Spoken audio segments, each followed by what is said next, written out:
Long before 10-year-old Anthony Avalos died on Thursday with severe head injuries and cigarette burns covering his body, law enforcement officers and child protective caseworkers documented years of severe abuse allegations, according to sources familiar with the case history. The sources, who spoke on the condition on anonymity because they were not authorized to speak, said that despite the history, the boy was never permanently removed from the home. School administrators, a teacher, a counselor, family members, and others called police or the child abuse hotline at least 16 times since 2013 to report child abuse in the family's Lancaster home, according to sources who reviewed county documents in the case.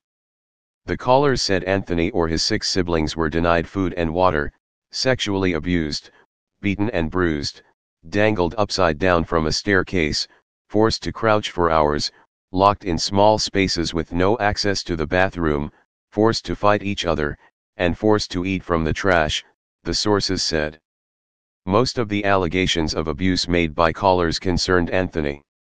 The callers made allegations against several family members, including his mother, Heather Barron, and her boyfriend, Kareem Leva, according to the sources.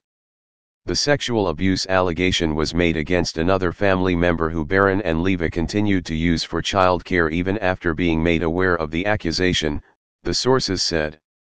Neither his mother nor her boyfriend has been charged with a crime related to Anthony's death.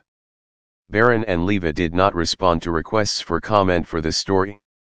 Los Angeles County Sheriff's deputies responded to a 911 call from his mother about 12:15 p.m. Wednesday and found the boy unresponsive inside his family's apartment. Authorities said they were told the boy had suffered injuries from a fall. He died at a hospital Thursday morning, and investigators classified the death as suspicious. County officials removed 7 other children from the home as the investigation continued. Although many of the reports of the children's alleged abuse came from professionals or eyewitnesses, caseworkers who investigated the abuse allegations only marked some as substantiated, and they only briefly placed Anthony in the care of an aunt and uncle, the sources said. They then returned Anthony to his mother's home over his relatives' protests, the aunt, Maria Barron, said in an interview. The Los Angeles County Department of Children and Family Services filed papers under state disclosure law saying Anthony's death likely resulted from child abuse. DCFS Director Bobby Cagle declined to be interviewed about Anthony's case. His spokeswoman would not say if the department has identified any case management errors because it was too early in the investigation. She also declined to say if any workers have been placed on desk duty pending investigation, despite the department's long-standing practice to disclose such decisions. Maria Barron said in an interview that she started making calls to DCFS in 2015 when she noticed bruises and other injuries that the children told her were caused by Leva. She said the children also reported Leva locking them in small spaces where they had to urinate and defecate on the floor.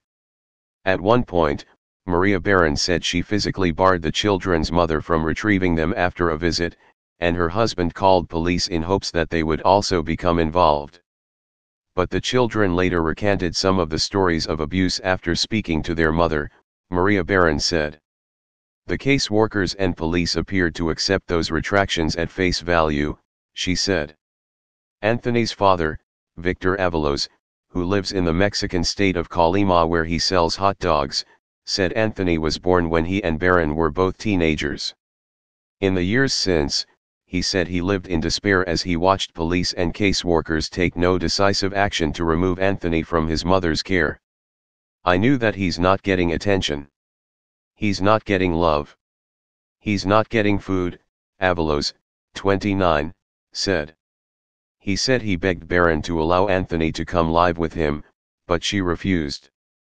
Anthony would say, "You know what, I really want to go with you," Avalos said, recalling their video calls. "It would break my heart, but I was so glad that he wanted to come out here with me." When Anthony's mother refused to relinquish him voluntarily, Avalos said he made sure that DCFS caseworkers had his number and address. Then he waited, expecting to hear from them as the evidence of his son's peril mounted. "The call never came," he said. I asked Anthony, "How are you doing? How are they treating you?"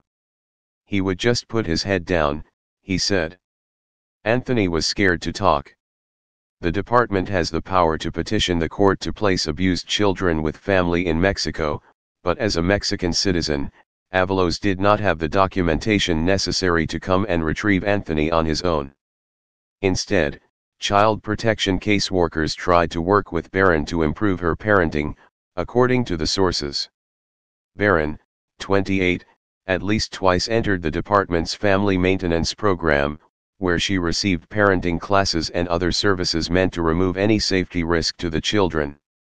She also came under the oversight of the courts. During this time, she and her children were assigned lawyers as efforts to rehabilitate her progressed, but the court oversight was not long-lasting, the sources said. The family maintenance program has come under criticism in recent years for keeping children with abusive parents while failing to carry out its mission to remove safety threats. In nearby Palmdale, 8-year-old Gabriel Fernandez was killed in 2013 by his mother and her boyfriend after caseworkers placed the mother in the family maintenance program. 3 weeks after her entry, and following a series of missed appointments, the department falsely declared her rehabilitated.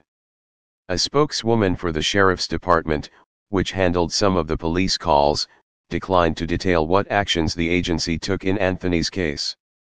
Los Angeles County Supervisor Catherine Barger, who represents Lancaster, also declined to be interviewed about the case. In a statement, she said, "Through our sorrow and anger, we resolve to continue working as a community to identify and implement effective strategies to prevent abuse, protect children, and save lives. When children die of abuse following DCFS oversight, a deep internal investigation is launched under the supervision of county lawyers, but the findings typically never reach the public. Instead, they are reviewed by the 5 elected members of the County Board of Supervisors who tightly hold the information under attorney-client privilege." Thirolf is a reporter for the investigative reporting program at UC Berkeley and Common Sense News, a nonprofit focused on child well-being.